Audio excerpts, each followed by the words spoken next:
Factoring is when you're factoring when you have a number besides 1 in front of x squared. So you have an a value, 2 or greater. And so you got ax squared plus bx plus c.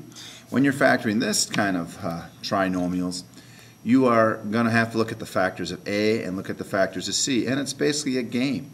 So let's take a look at how we do a basic one. And what I mean by that is this is a problem where we have factors. So let's set up our binomials. We still have to do the same thing. We're still going to use FOIL to check, but the factors of 3 are 1 and 3. So since I only have one set of factors, I can put 3x here and put x here. That will get me back to 3x squared. Now the factors of 2 are 2 and 1. Now I'm going to come in here and I'm going to put a plus on both sides because we know it's plus plus. Now if I put 2 in here and 1 in here, that will get me what I need. That will get me 2x here, and that will get me 3x. If I would switch it around, it would get me 7x. So I have to put the 2 in here, alright, and I put the 1 in here. And then again, I check by FOIL. My inside term is 2x. My outside term is 3x. Alright, my first term is 3x squared. My last term is 2. This together gets me 5x. So this is the correct factoring for 3x squared plus 5x plus 2. In the second problem, again, I have a different situation because I have a negative a c term. So again, I can set this up because there's only 2 sets of factors. Again, I can set this up the beginning part where I got to go 2x and I have to go x. Now, when I'm doing this next part, I got to look at the factors of 11. That's 1 and 11. And I got to take a look at my signs. Might have to switch my signs around. So I'm going to go plus here. I'm going to go minus here. See if I can get a little tiny eraser here and make my plus a little bit. Oops. Okay. That's not the tiny one, but we'll be all right. I'll go back in here.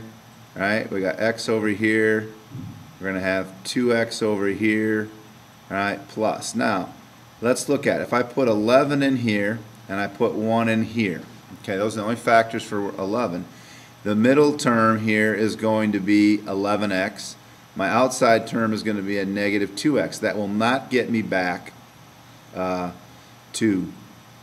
21x. So now let's take a look here. We'll come in here.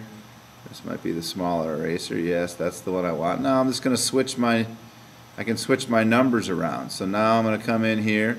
And I'm going to put 1 here and put 11 here and switch. I could have switched my signs. I could have switched my numbers. This time I switched my numbers. I'm going to get what I need, except I'm not going to have the proper signs. I'm going to get 11 times 22x is a negative 22x. 11 times 2x is a negative 11. And inside I get a plus 1x, which gets me a negative 21x.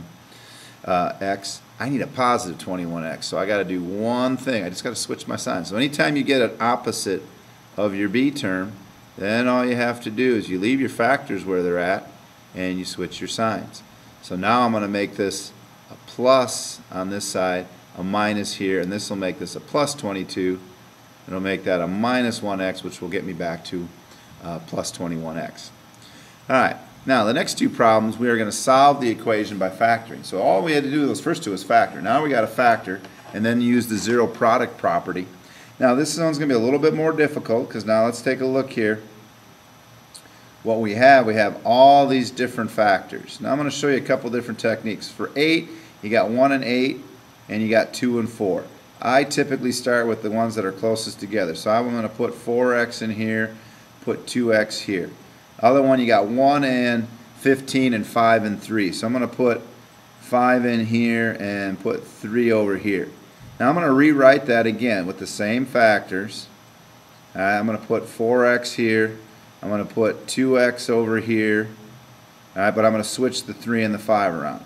So these are some of the different scenarios that I could get. I'm going to play with my signs until I get the right one. And I'm going to see if any of these combinations work. All right, so let's start up here at the top.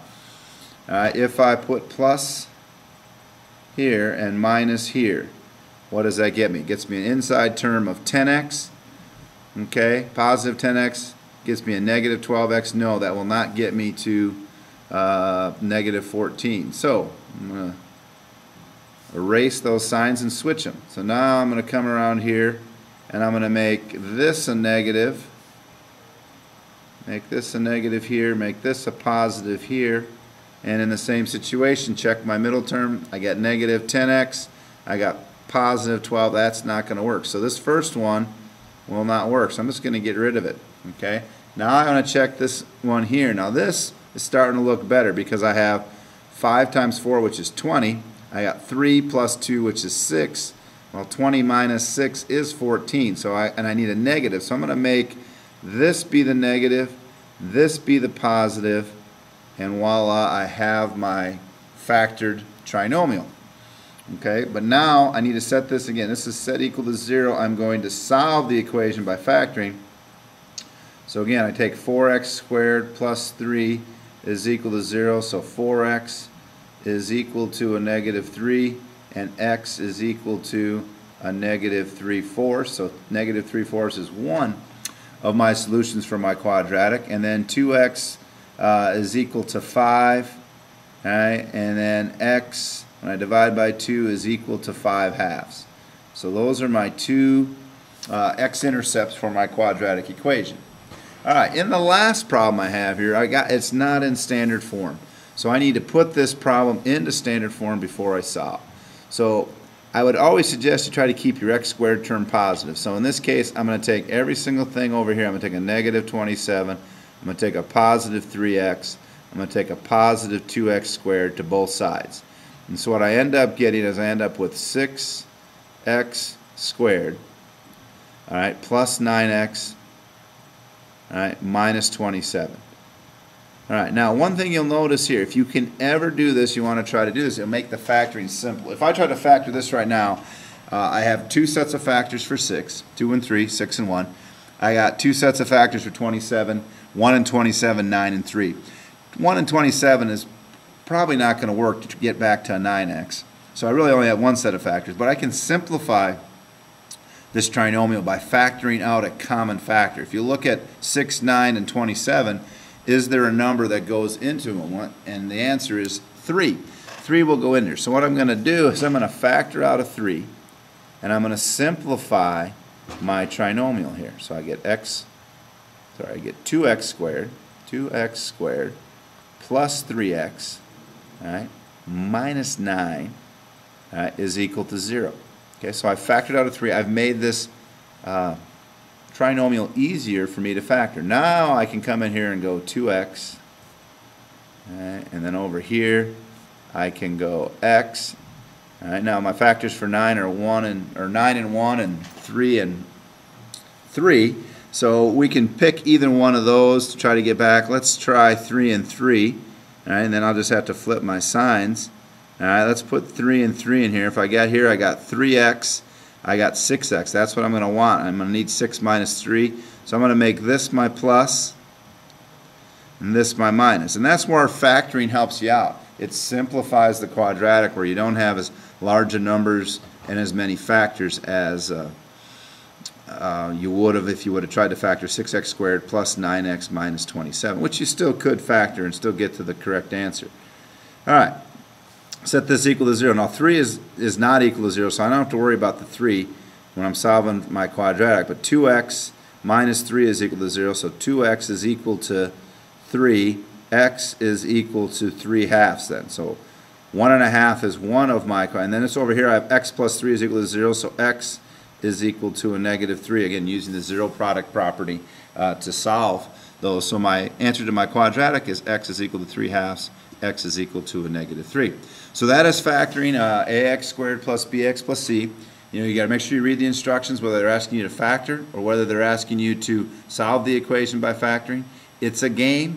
You gotta play that game and work the different scenarios until you get your middle term, till you can FOIL back and get your middle term plus your first term and your third term.